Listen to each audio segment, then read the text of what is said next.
ยกมือ10 นิ้วกราบนบนอบน้อมอย่างพระติรัตนเกี่ยวเจ้าตั้ง3 ประการอันมีพระพุทธพระธรรมพระสงฆ์อันเป็นสรณะที่เปิ่งตีเคารพนับถืออันสูงสุดในชีวิตกราบคารวะแตบไตรไวยสาปุญญาปารมีธรรม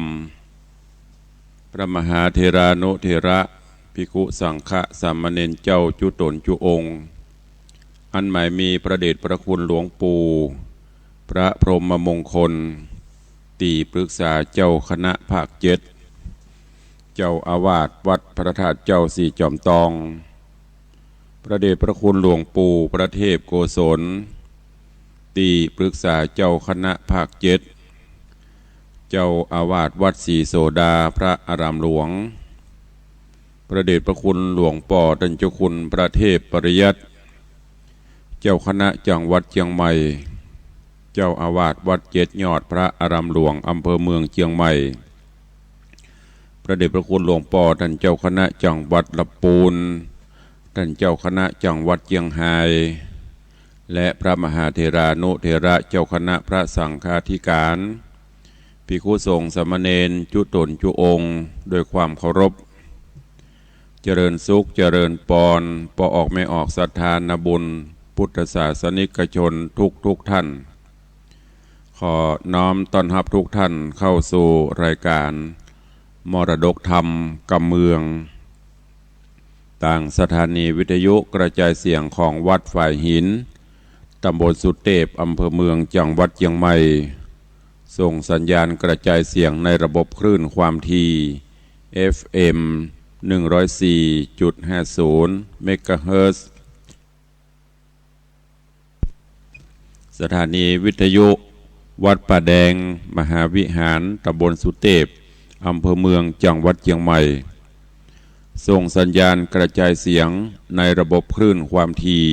FM 92.25 เมกะเฮิรตซ์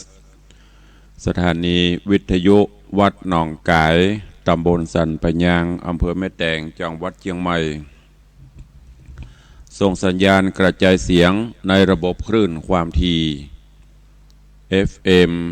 99.7 102.0 และ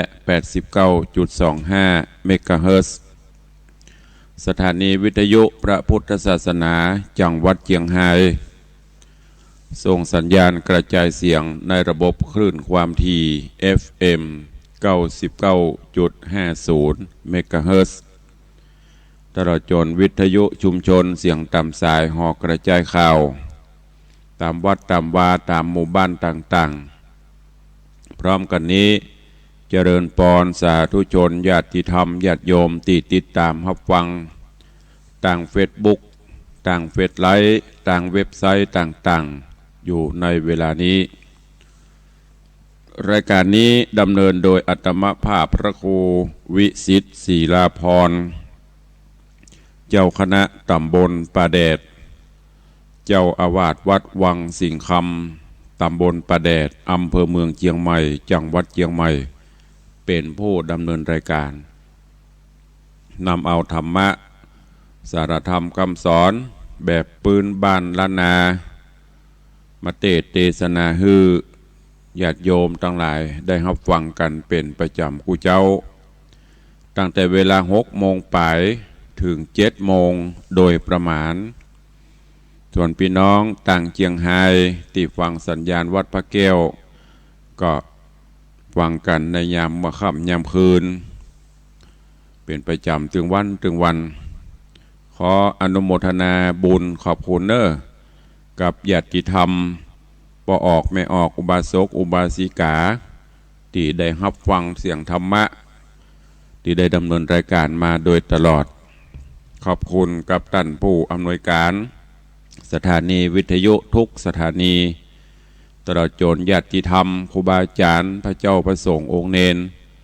ที่ฟังจากทางเฟซบุ๊กแล้วก็กดแชร์กดไลค์ให้ญาติธรรมในกลุ่มในเพื่อนได้สดับรับฟังกันอยู่วันนี้ ก็เป็นวันทำการทำงานกันตามปกติหลังจากที่ได้หยุดกันมาวัน2 วันพักผ่อนกันเที่ยวบ้านเที่ยวจอง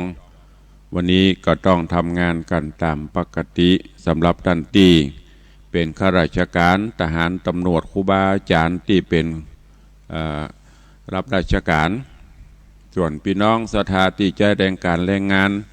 ก็ทำกันถึงวัน8 โมงถึง5 โมงก็เวลาขณะนี้6 โมงปลาย6 โมง9 นาที10 นาทีละไผยังบ่ตื่นยังบ่ลุกเตื้อก็ตื่นได้ลุกได้ละเน้อแสงเงินแสงทองจับขอบฟ้ารุ่งอรุณวันใหม่มาแล้วผ่านไปแหมวันหนึ่งผ่านไปแถม24 ชั่วโมงละ วันนี้เป็นวันใหม่รุ่งอรุณวันใหม่ก็ตื่นมาทำกิจวัตรส่วนตัวอาบน้ำอาบท่าเตรียมตัวเตรียมกายเตรียมใจที่จะต้องทำการทำงานไหว้พระนบธรรมไหว้คุณพ่อคุณแม่เพื่อจะได้มีสมาธิมีจิตใจเบิกบานรับอรุณรุ่งวันใหม่วันนี้ก็ขอให้เป็นวันแห่งความสุขทุกท่านเนอะ ในช่วงนี้ก็รู้สึกว่าฟ้าฝนจะเทลงมาเกือบจะถึงวันสภาพอากาศก็เปลี่ยนแปลงบางเจ้านี่ก็บางทีอาจจะมีฝนอยู่บางทีก็อากาศเย็นสบายแต่ท้องฟ้าก็อึมครึ้มใกล้จะหมดหน้าฝนอย่างที่ได้บอกไปเปิ่นพยากรณ์ไว้บางปีฝนหัวปีนักกลางปีน้อยปลายปีห่างปีหลายบางปีก็กลางปีนักหัวปีห่างปีน้อยแล้วแต่ว่าระบบนิเวศวิทยาระบบทางธรรมชาติสมดุลกันก่อถ้าระบบมันดีป่าไม้ชุ่มฉ่ำเขียวขจีก็จะทำให้ระบบธรรมชาติของเปิ้นสมดุลกันถึงเวลาเปิ้นกระตกแต่ณเวลาปัจจุบันนี้ระหว่างป่าไม้กาพื้นที่ต่างๆกามันบ่ค่อยเสมอภาคกันนักพ่องน้อยพ่องก็เลยทำให้ธรรมชาติเริ่มจะแปรปรวนเปลี่ยนแปลงไปหน้าหนาวก็บ่หนาวสมเด็จก็หน้าหนาวก็ฝนตกสมเด็จหน้าฝนก็เปลี่ยนร้อนสลับซับเปลี่ยนไปหมดอันนี้ก็เป็นเรื่องของธรรมชาติที่เฮาบ่สามารถจะไปฝ่าฝืนเพิ่นได้เนอะจะได้ก็ตามก็คือเอาปัจจุบันนี้พินิจพิจารณาทำปัจจุบันให้ดีที่สุดวันนี้ก็ฟังกันต่อในเรื่องของจักเข็บหัวแสงที่ได้น้อมนำมาเทศนาให้ได้รับฟังเป็นธรรมะข้อคิดเตือนจิตเตือนใจก็ผ่านไปหลายตอนละในตอนที่แล้วก็มาถึงยังตอนที่พญามิถิลาซึ่งก็ได้ไปขอเอาลูกสาวของพญาเจ้าเมืองจำปาก็คือลูกสาวจำปาเนี่ยเพื่อเอาฮื้อมาเป็นกู้ข้างของยะสราชกุมาร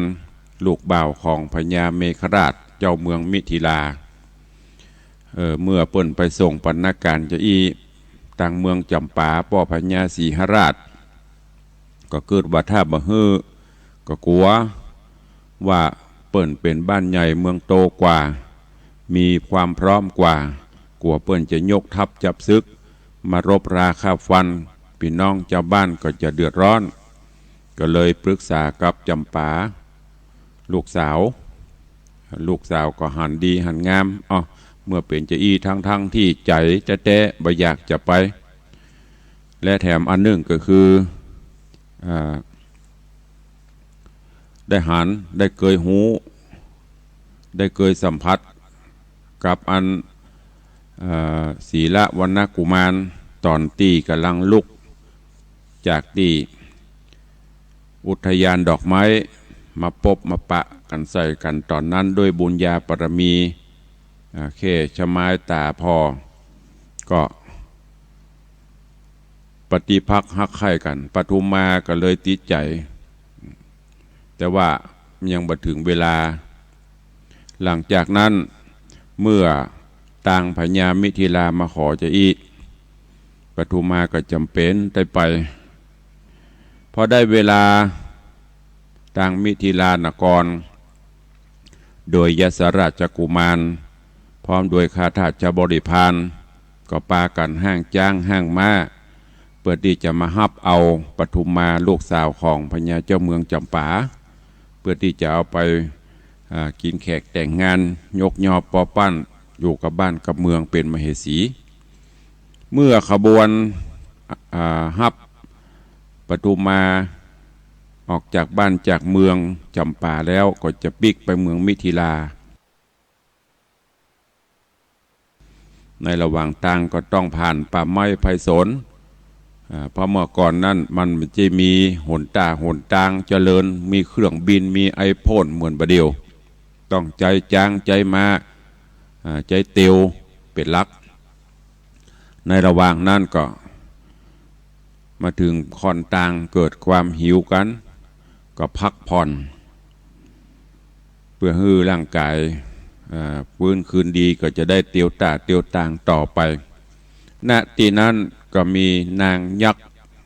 หรือว่ามียักษ์ตัวหนึ่งก็อยู่ในป่าเสาะว่าหากินสิงสาราสัตว์มากับเมินนักแกก็รู้สึกว่าโอ้เบื่อรสชาติสัตว์ป่าบอกว่าจะเป็นงัวควายจ้างกวางอย่างต่างๆในป่าก็กินมาหมดละก็มันยังมีใจขยักกินโคนพ่องถ้าจะลำไอ้หลงก็เสาะว่าหากินไปตามภาษายักษ์พอดีวันนั้นขบวนที่จะมาฮับเอาปทุมมาพักจอดย่างอยู่ยักษ์ก็เตียวไปใกล้ฮันพอดีก็ได้สาบกลิ่นคนแล้วก็ประกอบกับได้ยินเสียงไพร่พลเปิ้นกำลังอึกกระตึกคือโคมมันนักเนาะก็เลยส่องแอบพอโอ้กำนี้อาหารปากกูมานักแล้วโลหยับเงียบนี่เป็นว่าเป็นคนเนี่ยที่ปรารถนาอยากจะกินอยากจะจิ้มพอเมินละไม่ได้กินพอได้โอกาสประสบเหมาะยักษ์ก็ไปปรากฏตัวแล้วก็จับยับเอาไพร่พลเสนาอำมาตย์ทั้งหลายยับได้ก็กินหักแข่งหักขายยังเปิ้นหักแข่งกบแข่งเขียดนะเนาะฉีกกินต่อหน้าต่อตาปะท้องเลือดห้ำอันหมดที่เหลือก็ป้ากันแตกตื่นกันนะกะหนีเอาตัวรอดตัวภัยตัวมันกันนั่นโกลาโหลเกิดก้องขึ้นหล่นคนตีคนตังปนกำปนกากับหัวแล้วแต่บุญไผ่บุญมันบับไผ่บับมันขณะนั้นยักษ์ก็เหลือบตาไปหันใส่ปทุมมาก็มีใจปิ้งขึ้นมาแหมะสวะตังปูนกินอิ่มแล้วก็สวะไว้ก่อนมาอุ้มมาเปียสวดมนต์เสร็จกับมาอุ้มเอาปทุมมาแล้วก็สยองซานเหาะไปโอ้ปทุมมาสะดุ้งตกใจเอาจะเนี่ยจะได้ที่เปิ่งก็คือยกมือ10 นิ้วสัจจะอธิษฐานวานอินวานพรหมกุลป่อกุลแม่ขอได้มาช่วยลูกกำเตอะแล้วก็ปากก็เลือดหึยักตัวด่าไปตัวยิกไปตัวขบไปตัวพ่องอันเนี้ยความกลัวเกิดขึ้นว่าเปิ้นว่าเฮาอันไหนที่มันจะทำได้เนี่ยมดด้วยเตจบุญพญายักษ์ก็อุ้มเอาปทุมมาไปแต่ร่างกายของปทุมมาหรือว่าผิวพรรณฮ้อนเนี่ยคนบาปกับคนบุญอยู่ด้วยกันมันตึงบ่เข้ากันฮ้อนไปฮ้อนบอดจะเนี่ยจะได้เสกมนต์ได้เข้าเป่าก็แห้วสุดท้ายยักษ์ก็อุ้มเอาปทุมมาเอาไปไว้ในถ้ำคูหาปุ่น แล้วก็เอาบะหินก้อนบะเล่นตืดปากทำไว้เพื่อบะฮื้อ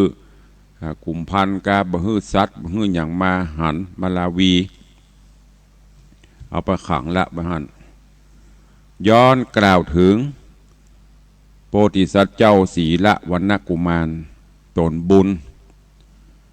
ตีไปเสาะหาหัวแสงหัวแก้วตีปอดฤาษีบอกว่าปุ้นแก้วนี่อยู่ที่หัวจักเข็บปุ้นในป่าเขาลำเนาไผ่ปุ้นดันโดนไปเพื่อจะไปเสาะเพราะว่ากำหนดการก็ใกล้มาติละที่ปนปั่นพนันฮือภายในระยะเวลา2 ปีถ้าไม่ได้อมาตย์ปูดด้วยช่วยเหลือผู้มีพระคุณก็จะต้องโดนโทษด้วยสัจจะวาจาศีละวรรณกุมารก็ดันโดนไปตามป่าเขาลำเนาไผ่ไปถึงยังตีถ้ำตียักเอาปฐุมมาไปไว้ในถ้ำก็พักผ่อนแล้วก็ได้ยินเสียงโอ้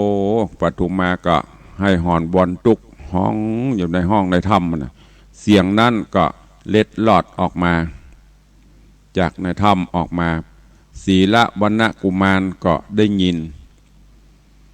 ก็ตัวเสียงไปตัวเสียงห้องปฐุมมาไป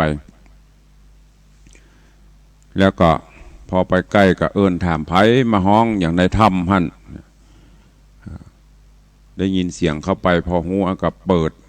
เป่ามนฮือบหินปากถ้ำแตกย่อยไปเปิดต่างถ้ำเข้าไปก็ไปหันใส่ปฐุมากำลังให้กำลังทุกขเวทนาปฐุมากับมันได้พอมันคนมันโคตรเนาะด่าแหมยักเป็นเพศยักภัยยักมุนีมหูที่ต่ำที่สูงว่าสปะสปันจนสุดท้ายใกล้เข้าศีละวรรณกุมารก็บอกว่าโอ้เฮานี่มได้เป็นยักษ์เฮานี่เป็นคนแล้วก็เล่าที่มาที่ไปฮือปฐุมมาฟังปฐุมมาก็ก้อยคลายสงสัยก้อยพอก้อยแล้วก็ได้ได้จากันแต่ว่าได้เทศนามาถึงที่นี่เวลาก็หมดลงวันนี้ก็มาฟังกันต่อเรื่องราวของจักเข็บหัวแสง จักดำเนินไปจะได้เจิญญาติโยมสาธุชนทุกท่านติดตามรับฟังพระธรรมเทศนาปืนเมืองเหนือเรื่องจักเข็บหัวแสงในตอนต่อไปอันเป็นตอนที่14ณโอกาสบัดนี้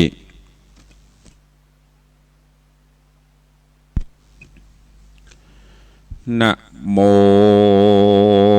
ตัสสะภะคะวะโตอะระหะโตสัมมาสัมพุทธัสสะสาธะโวฟังลาโสตุจันนะสัพปุริสะตังลายตั้งหญิงและชายหนุ่มเท่าที่ได้ปากันเล่าทาดาฟังยังรัศธรรมเตสัตนาจะเข็บหัวแสงลำดับมาแถมแล้วเล่าตอนที่14แล้วเนอเจ้าเจิญศรัทธาหนุ่มเท่าตั้งหลายจุงตั้งใจหมายถ่อมทาดาฟังต่อไปนานี้แหละนา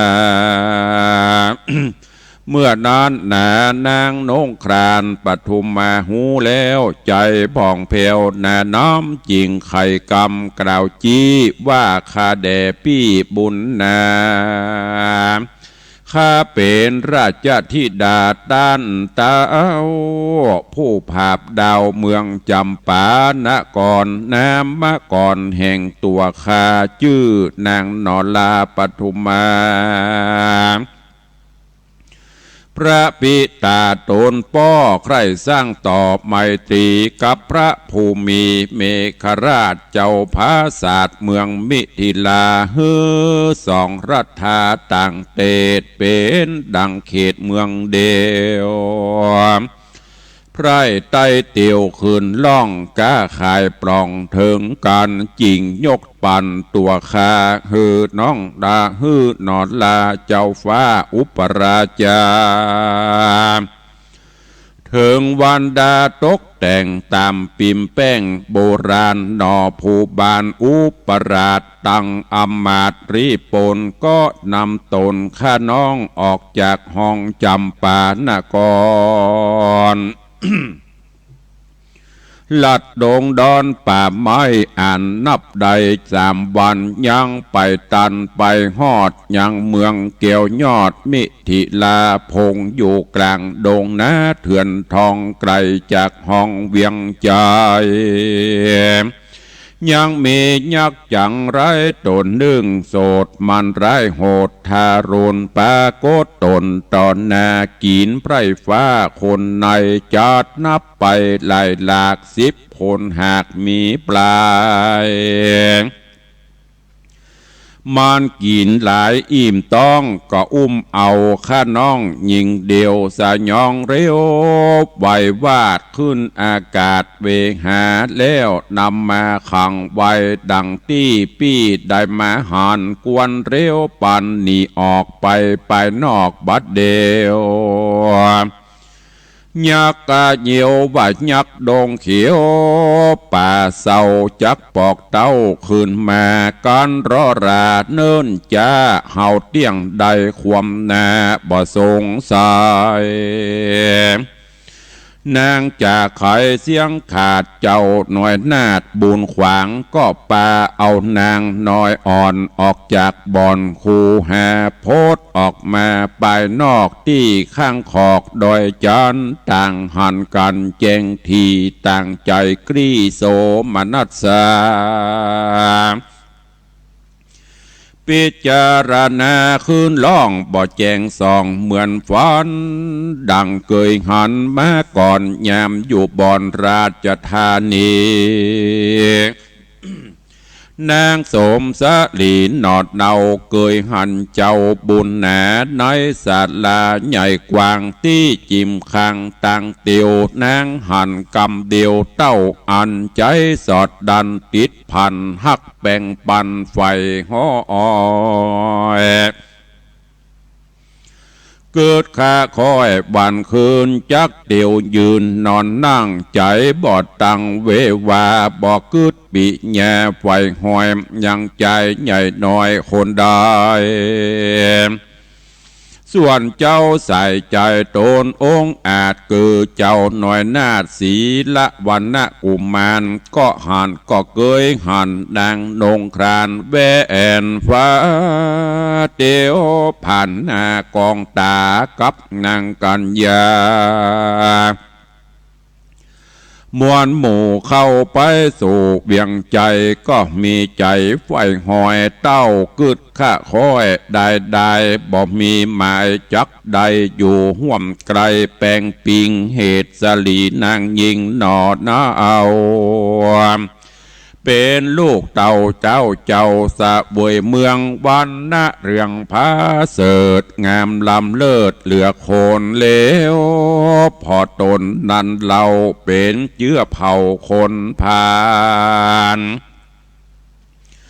สายวงบานต่ำต่อยดังกระต่ายน้อยเมาวินอยู่บนดินลุ่มฟ้าเต้าแงนน่าดูเดือนใจเมาเฟือนกว่าจอยบ่สมไฟหอยข้านิ่งมา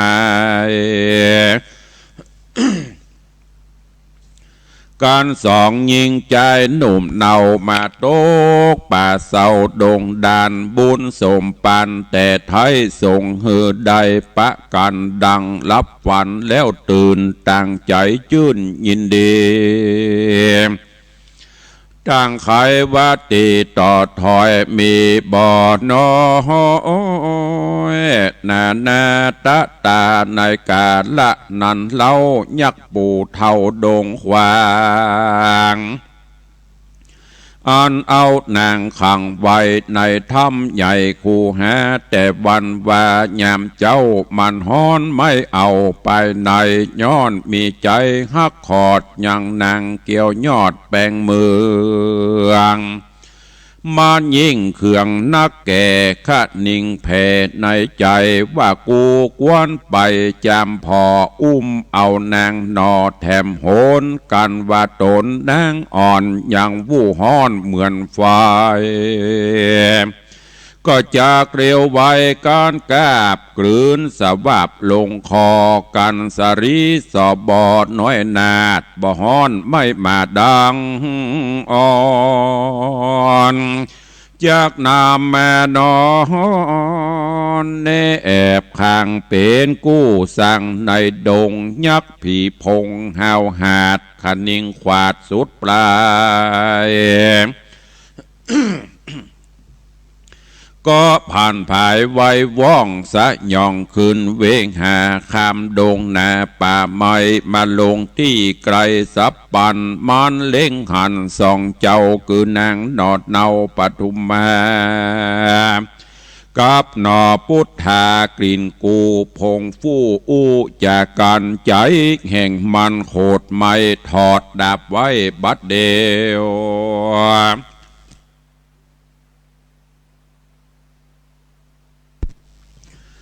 ยกขึ้นเร็วบ่จ้าห้องเอิ้นด่าพระภายว่าดูราใจต่ำต่อยเจื้อจัดถอยสามานมึงมานะหันใจหยาบบ่สุภาพตามกองมาติปองผาบมังเอานางกู้ข้างกูไปมึงจังไหลลำโลนเตี้ยงบ่ปนตังไวมึงเตี้ยงตายขวมนาโดยดาบกราคมบางกูบอกวังละไว้เฮือมึงได้พระนิดหนอบมูนีตนองอาจยิงโอกาสใครจะว่าดูรายักษ์ขาปู่เท่ามึงนั่นเล่าอาธรรมใจมวดดำหยาบจ้าไปกลุ่มกว่าเอานางจากดงขวางบาปไม่เป็นบาปใหญ่เลือลายการเมืองตายโมยมอดเตี้ยงบรอดอเวจีเมืองจุงรีบหนีปิกปอกไว้นาออกขึ้นหลังกันเมืองยังตุนจากูจักขาเมืองตายบ่มีมาหาได้กอดยังนางยอดแก้วยอดนงครานยักใจหานห้าวหาดยกดาบฟาดสับปานนอขุนทันบุญใหญ่ลบหลีกใดบัดเดียวเจ้าก็เร็วกลาแกนลบหลีกเล่นเร็วปันยักฟาดฟันลืมเล่าบ่ถูกเจ้าดังใจยักปุ่มใสโคดไม่จริงจักใจติบประโมนเกิดเป็นไฟโลนเอามา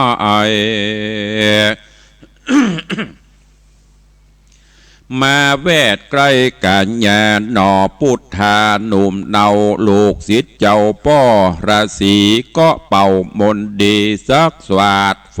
ก็ดับขาดตันตา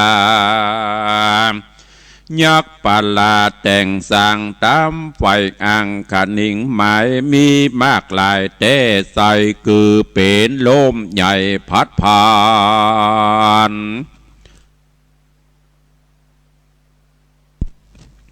ไม้โด่งตันน้อยใหญ่ล้มกองไข่โซนสารแผ่นดินดานครางสั่นฟ้าก็มาห้องลั่นไป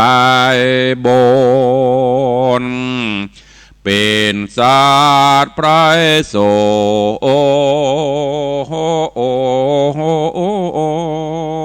นาตัวกลา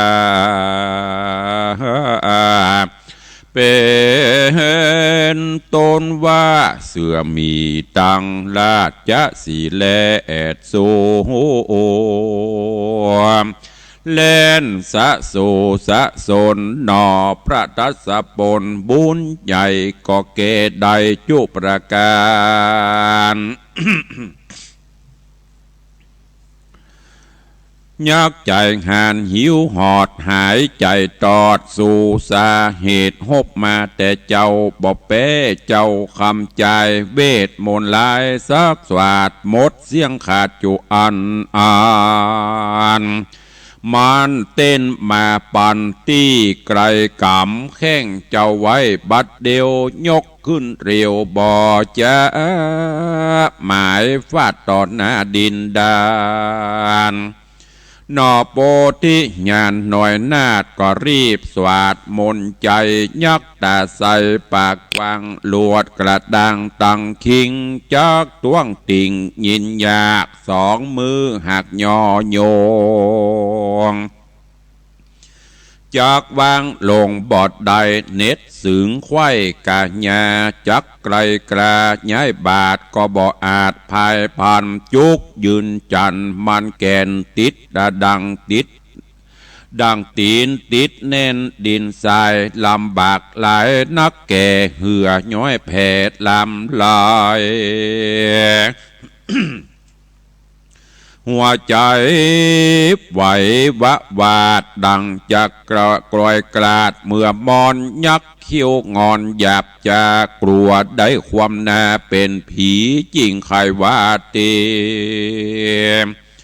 อ่อนอ้อยซึ่งเจ้าหน้าอาจน้อยบุญนาบ้าข้าแด่ตนคำใจบุญใหญ่ขออย่าได้เขคาจุงขุนแนภายโพดฮือข้าโปนโตดตั้งไว้ก่อนครับบ่ตายมุบโมได้ตั้งอยู่ตีข้าจักอาสาขามใจตามมักไฟประสงค์ในแดนดงต้องเตดพับไว้เขตหิมมาปานข้าจำนานจบจอดหูเสียงขอดดงรีการเจ้าบุญมีตนองค์อาจกึดใจขวาดขะนิ่งหมายใครพันภายเตียวตองไปสู่ห้องแดนได้ข้าจักป่าไปหืดได้สมมักไฟขะนิ่งปองยักปุ่มปองใจถอยกล่าวเสียงถอยสุดกำนอคุณทำหนุ่มน่าเอาก็แซงเป่าติปะมนยักทารนบาปใบก็ต้วงติงได้บัดเดียววางเจ้าตาเขียวบอดจาลงตอดนาสับปันแล้วอภิวันขาบไว้ทวนคบไข่สามหนปฏิญญาณตนบอกเราว่าข้าแด่เจ้าสายใจแต่นี้ไปเป็นเก้ากันตัวเจ้าเครื่องขี่กิจจะมีไปนามาใครใจข้ายามใดจุงกึดใจรอดข้าออกปากว่ามาเอหิยักขาเอหิยักขะดังนี้ข้าอยู่ที่แดนใด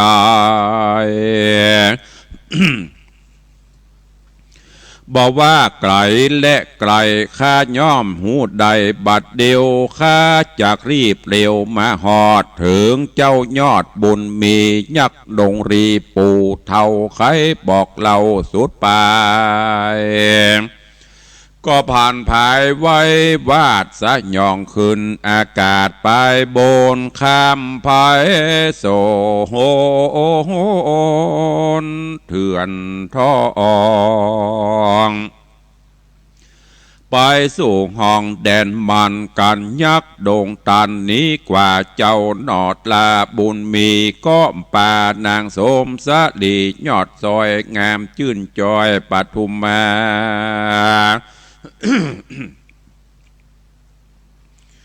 ลาดดงนาเดือนทองเพื่อปอกห้องอาสะรมแห่งเจ้าอุดมบุญใหญ่คือเจ้าที่ไวป้อราศีผู้มีวัดดีวิเศษจบแจงเปตรงญาณ บ่อปอนานเต้ใส่สามบานไข่เติงตันจิงป้ากันไปหอดเถิงที่จอดศาลาแห่งตาปะสาบุญใหญ่ตีกลางป่าไม้ดงรีก็มีหันแลนาศีละกุมารโลอันวาศีละวันนะกุมารหนุ่มเนาหนอพระเจ้าทะรงยานกันนำนางนงครานดันสอดพดมารอดอาสรมก็ปาสลีอุดมน้อยอ่อนเข้าไปสู่บ่อนศาลาแล้ววันตาขับไว้ยังพ่อเจ้าบุญใหญ่ละสิใครว่าดีบอกเราตั้งแต่เก้าเดิมมาฮือตาปาสาตีไว้หูแจงควายจูประการจีทะลงยานตนวิเศษหูแจ้งเหตุหันกลายก็ขนิงในหูรอดว่าสองเจ้ายอดยิงใจแต่เมินหลายจาดก่อนได้ห่วมบ่อนเกหามีศรัทธาอย่างเชื่อใจไฟเอื้อแปงปานได้ร่วมการใจการสร้างไว้อย่างบุญญาติน้อยใหญ่หลายประการอธิษฐานเตื่อมกำห่วมหยาดน้ำเป็นไม้ แม่นเมินหลายร้อยจาดบุญบอกขาดหลายโหนเกิดมาเป็นคนจัดนี้แม่นเกิดที่แม่นเกิดต่างตีไกลกันบนหากวันจ่องกองมาอยู่ห้องห่วมเหือนเดียวจีดงเขียวหูโอแล้วใจผ่องแผ้วยินดีจริงใครว่าตีบอกเราสอนส่องเจ้านาก็มีหันแลนาตามาทังปะกาเสนโตสัทธาอาหะสัทธาอันวสัพปัญญูยอดซอยหันบาดถอยบาลีบทหลังมีไปแจงพระจิงแสงเตสัตนาวาตาปะโสเตสังโอวาตังทัตวาดังนี้เป็นตนภิกขเวดุราภิกขุตังลาอันเป็นสายอริยญาติเชื้อนักปราชญ์ทะรงญาณส่วนว่าจีโด่งดานตนวิเศษจบแจงเปตทะรงธรรมจริงไข่กรรมสอนเล่าซึ่งสองหนุ่มเดายิงใจว่าบุญสูเจ้าลายบ่พรแต่จาดก่อนเมินมา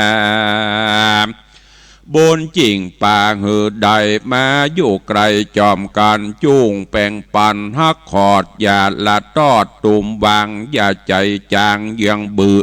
บื่อจุงไฟเอือกองงามเกิดปฏิบัติตามแบบเบาอันนักปราชญ์เจ้าสอนแม่อันวาสามิกานันโสดอย่าได้ร้ายโหดอาธรรม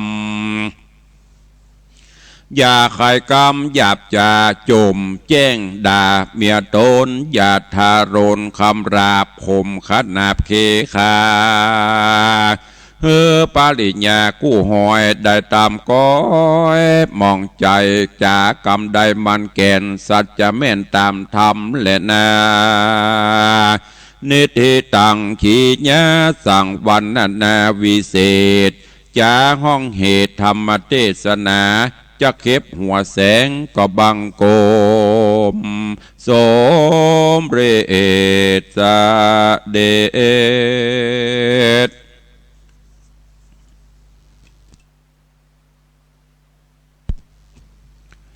ก็จบไปแฮมตอนหนึ่งเนอพอออกไม่ออกศรัทธานาบุญทั้งหลายในเรื่องของจักเข็บหัวแสง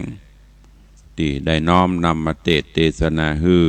อันเป็นตอนที่14จบปริปุณังไปโอ้ในตอนนี้ยักษ์ไม่จะกินปทุมาโอ้ บ่ได้กินสักคำอาหารอันโอชะ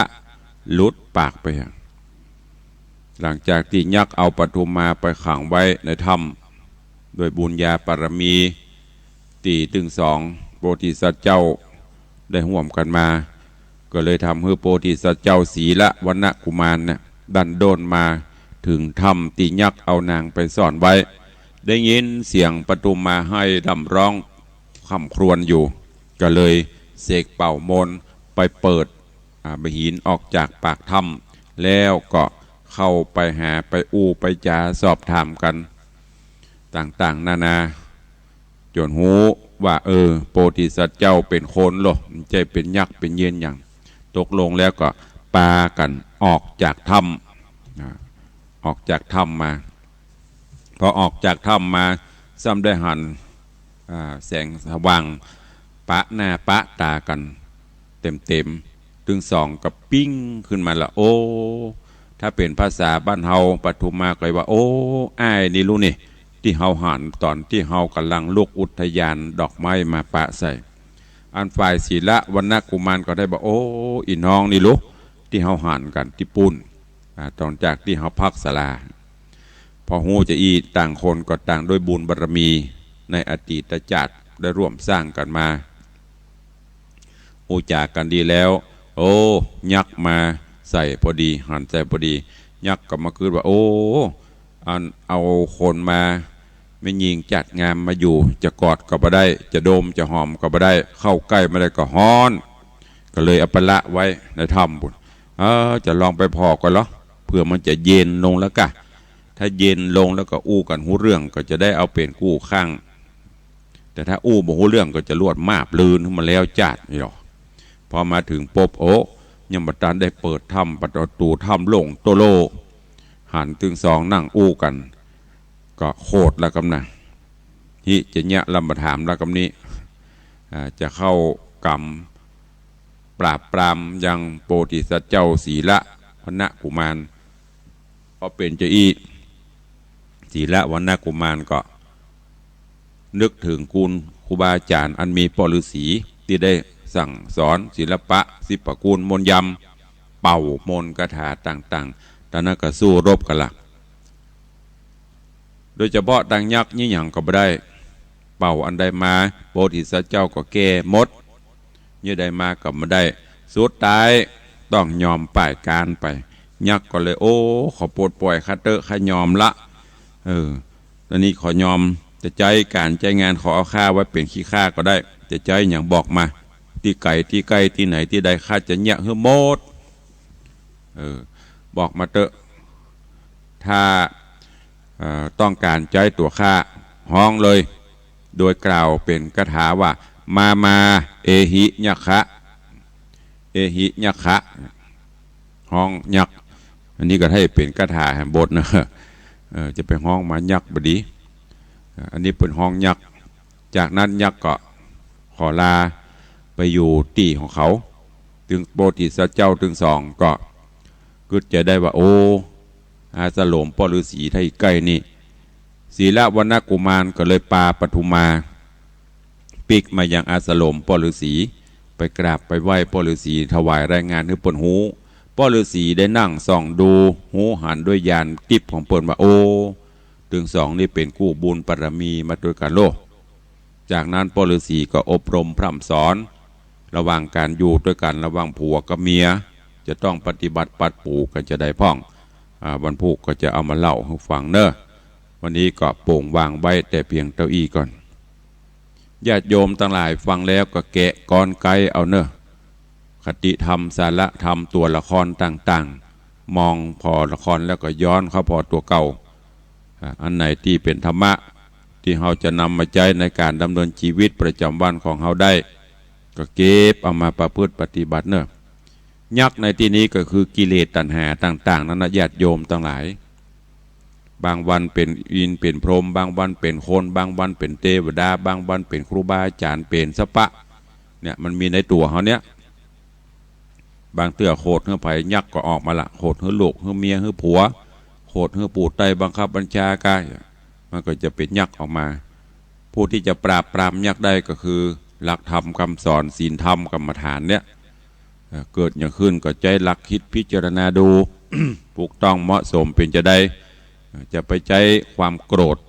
ยักโกรธตัวโกรธนี่แหมก็ซ้ำจะไปกันใหญ่เนอะอยู่กับบ้านกับจองหน้าที่ผัวหน้าที่เมียก็ทำหน้าที่อย่างไปให้ดีที่สุดหน้าที่ลูกก็ปฏิบัติหน้าที่ลูกให้ดีที่สุดหน้าที่พลเมืองหน้าที่ประชาชนก็ทำห้องไปห้องมันไปที่สำคัญแล้วก็คือใจสติปัญญามีดาบบรรดาบสลีกันใจปล่อยป้องกันตัวอันได้แก่ศีลสมาธิปัญญาอันเนี้ยดาบสลีกันใจเล่มวิเศษสามารถปราบปรามต่างๆสิ่งชั่วร้ายต่างๆได้เมื่อจิตใจเฮาคิดโกรธเกลียดอย่างขึ้นมาถ้าเฮาเอาศีลธรรมเข้ามาลบเหรอมาฆ่าเหรอมันก็เบาบางแต่ตัววันใดถ้าใจ ยักเข้าสิงจิตใจขุ่นมัวคิดเครียดแค้นต่างๆนานาโลภโกรธหลงอย่างมูนี้เข้ามาประสุมนักเข้าถ้าเฮามาใจธรรมะเข้ายักตัวนี้ก็จะอาละวาดหนักขึ้นก็ฝากไว้กับสาธุชนญาติโยมทั้งหลายได้นำไปคิดพิจารณาเอาไปใช้ในการดำเนินชีวิตประจำวันเนอะวันนี้ก็ได้เทศนาให้ฟังเป็นตอนถ้าเป็นผูกตอนนี้ก็ค้างแหมประมาณ 4-5 ผูกเนอะทำเรื่องนี้มีมดกันยาวนักเกอยู่ก็ได้นำมาเทศให้พอออกไม่ออกศรัทธามดกันมี17ผูกกำลังมาถึงผูกขึ้นผูกที่12แบ่งต่อยกันไปก็เข้าสู่โหมดใต้รายการเวลาก็บุ้ยตอนที่กำลังจะเข้าเวลาเข้ารายการก็บุ้ยกำลังจะฉันกาแฟกำลังทำกินฮันโอพอเวลาอย่างจะ6 โมงแล้วแป๊บตอนที่เฮามาเทศนี่ก็พอหน้านาฬิกาท่านเนินไม่ได้มันจะหมดเวลา ก็ยังมาดื้ออย่างก็ตามถ้าเฮากองหามันนะจ้าถ้าเฮาบอกกองหามันนะบุยเนี่ยพอแป๊บก็เดี๋ยวก็จะหมดเวลาแฮมละเข้าสู่โหมดตารายการวันนี้เนอะก็ขอประชาสัมพันธ์ข่าวสารงานบุญกินบุญทานให้ญาติโยมศรัทธานาบุญทั้งหลายได้รับทราบฝากข่าวมาจากทางวัดดอนจันทร์ตำบลตาสลาเพิ่นจะมีงานวันปิยะมหาราชในวันที่23 ตุลาก็น้อมเอิญเชิญชวนญาติโยมศรัทธาไปร่วมกันเนอะที่วัดดอนจันทร์ถวายสักการะเสด็จป่อร5พระปิยะมหาราชแล้วก็ร่วมพิธีสืบชะตาสะเดาะเคราะห์เสริมบารมีเชิญทุกท่านไปร่วมกันได้นอกจากนั้นก็เจริญพรเรียนเชิญญาติธรรมญาติโยมที่ฟังอยู่เนอะตามที่ตุลุงได้ประกาศประชาสัมพันธ์ไปทางวัดวังสิงคำขอน้อมเอิญเชิญชวนญาติธรรมทุกท่านได้ร่วมบุญกฐินสมทบที่จะทอดถวายที่วัดวังสิงคำในวันอาทิตย์ที่3 พฤศจิกายนพุทธศักราช 2562 ที่จะถึงนี้โดยร่มบารมีเมตตาบารมีของหลวงปู่เกวรันและเมตตาบารมีของท่านอาจารย์วารินบัววิรัตเลิศพร้อมคณะศิษย์ก็ได้เป็นประธานใหญ่นำองค์กฐินมาทอดถวายร่วมกับศรัทธาสาธุชนญาติธรรมแฟนรายการตุลุงเนอะก็ขอเชิญทุกท่านได้ตั้งร่วมเป็นต้นกฐินประจำตระกูลกฐินสายพันธุ์สายมั่นตระกูลภัยตระกูลมั่นนักน้อยบ่เป็นหยังก็เอามาให้มาหอมมาร่วมกันก็อย่างที่ได้แจ้งประชาสัมพันธ์ไปตอนนี้มีผู้ร่วมปฐมฤกษ์เป็นเจ้าภาพกฐินสายแรกก็มีของโยมแม่ปราณีพยัคฆหพลบ้านหนองแต้นสันปะตองร่วมกับลูกหลานตันเต้าอดีตข้าราชการเพื่อนร่วมการร่วมงานก็จะได้จักจูงเชิญชวนกันโดยแม่ปราณีเพิ่นได้ตั้งต้นไว้แล้วก็สายที่2ของโยมแม่สวรักษ์พุทธาบ้านหนองก้นครุแหม1 สายก็ขออนุโมทนาขอบคุณแล้วก็มีแม่อุ้ยมอนบุญยวงรันจวน บ้านปะติ้วดอยสะเก็ดก็ร่วมโมทนาบุญมา1,000 บาทสาธุชนญาติโยมทั้งหลายที่ฟังอยู่เนอะก็เจริญปอนเจิญใครจะอู้จะเอ่ยจะจ่าโดยตุลุงก็เข้ามาเนอะเวลาเหลือแถมประมาณ2 นาที3 นาทีเพราะว่าไม่ได้เปิดสายไว้เมินละถ้าเราเปิดอู้เมินก็ดึงมีใครโทรมาบ่มีใครอู้ก็ใจเวลาให้มันคุ้มค่าใครจะอู้ด้วยก็เข้ามาได้ในภาคเจ้าวันนี้0817836540โซนทางเหนือโซนทางใต้ที่ไหนรับสัญญาณได้ก็แจ้งเข้ามาในรายการเพื่อติดตามผู้อำนวยการเปิ้นจะได้ปรับปรุงสัญญาณในตอนนี้ทาง104ก็ตั้งแต่ฝนตกฝนอย่างนี้เปิ้นห้องว่าอย่างมาล้างฝุ่นล้างอย่างต่ำเสาลงพ่องสัญญาณก็จะแจ่มชัดขึ้นมาหน่อยกูเตือนนี่บิดหน่อยก็หายไปละเดี๋ยวนี้เสียงสัญญาณโซนตังประแดดนี่ก็จะชัดเจนจาก104วันนี้ใครจะไปทางใดพ่องที่ไหนมีงานอย่างพ่องอุบาจารย์มีงานจะฮื้อประชาสัมพันธ์ก็ฝากเข้ามาได้เนอะก็จะได้มาประชาสัมพันธ์งานวันอายุวัฒนมงคลวันเกิดของหลวงพ่อพระเดชพระคุณหลวงพ่อประเทศประยัติก็วันที่20ป่ายเนี่ยก็ป่ายตะไดหุ่นลืมไม่ได้เอานี่มาเดียววันพุกวันลืมประมาณวันที่28-29นะเพื่อนจะได้ประกาศฮือโอ้อันโยมพอเทียบหายไปได้หลายปีแล้วสดมาวันนี้เฮงนักเกว่าจะได้ป่อวันนี้ท่านอยู่วัดวันนี้ยังไม่ได้ดูตารางตัวเนอป่อเนอครับป่ออ่านฟังรายการก็ฟังให้กระจบสัญญาณชัดเจนดีเนาะครับชัดเจนดีครับโมทนาสาธุเดี๋ยวบุตรก็โทรหามคำเนอครับเจริญปอนเนอครับเหมือนกันครับโยมปอเทียบแม่ถนอมสิทธิเสือพะเนาบ้านแม่ริมแล้ว หายไปวังเดี๋ยวนี้เริ่มฟังเริ่มนี้กูเตือนพุทธจะลืมแถมยังก็คลื่นความทีมันจังลุดหายทำให้เสียอารมณ์ได้เหมือนกันนะการฟังเดี๋ยวฟังไปหายแสบตอนนี้ก็ปกติดีละใครจะอู้จะจ่าตัวก็เข้ามาหรือจะร่วมบุญกุศลเนอะจะไปว่าไก่อยู่มันบุยวันเวลาประเดียวก็ต้องอนุโมทนาขอบคุณกับทุกท่านโอ้ได้ประชาสัมพันธ์งานอันใดออกไปโยมป่อโยมแม่ป่อออกไม่ออกศรัทธาก็ร่วมกันมาตลอดบอกว่าจะเป็นงานอะไรอย่างมีแจ้งไปก็ได้รับเมตตาจิตเมตตาธรรมจากญาติธรรมญาติโยมศรัทธาอย่างการสร้างพระเจ้าทองคำก็เหมือนกันก็ยังมาเรื่อยๆอยู่เนอะรับไปเรื่อยๆจนกว่ามัน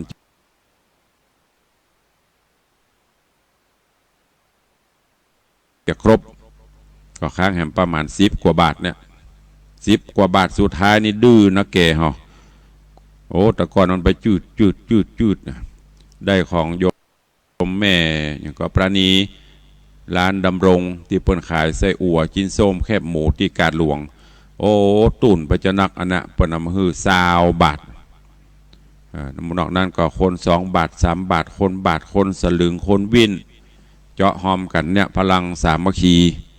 ปลวกมันยังแปลงกำเดียวตัวนั้นเอามาหน่อยตัวนี้เอามาหน่อยก็เดียวโต้จุ่มปวกสูงโจโลเพราะนั้นแรงศรัทธาแรงสามัคคีของญาติโยมศรัทธาเฮาการใหญ่ก็จะเป็นการน้อยเนอะเอาละเจ้านี้มีสายเดียวมีกับอันสายจากโยมป่อได้โยมป่อเทียบได้โทรเข้ามาสายเดียวหายไปนะจากเป็น10เป็น20ยิ่งจมก็ยิ่งหายลงถ้าจะใกล้กันนะแกเป็นอย่างที่บอกไปจะเคบหัวแสงจบไปก็จะพักไปสัก2 ปีเนอะย่างไปสักปี2 ปีพักเสียงพักอย่างแล้วก็ค่อยเริ่มเอากันใหม่เพราะคนฟังน้อยลงหรอไม่ใช่นักขึ้นนะถ้า96นี่เพิ่นนักขึ้นอย่า จาก2 สาย 3 สายขึ้นมาโละสายปะฮ้อนอันนี้4 คลื่นหายไปดักไปก่ายกันมักเกละเพราะมันหลายปีลูกอยู่104มันนี่10 กว่าปีละถ้าจะเคลียร์หัวแสงจบจะพักก่อนพักสักปี 2 ปีเนอะถ้าสายโทรศัพท์เข้ามาโละวันสัก7-80 สายนี่ก็บ่พักละถ้าดักปิ้งลงไปก็ย่างก่อน เอาละวันนี้เวลาหมดเวลาขอนำรายการจากไปก่อนเนาะอยู่ดีมีสุขเหมือนกันจุตนจุองค์จุผู้จุคนเนอจัตตารโอธรรมาวัตันติอายุวันโนสุขังพะลัง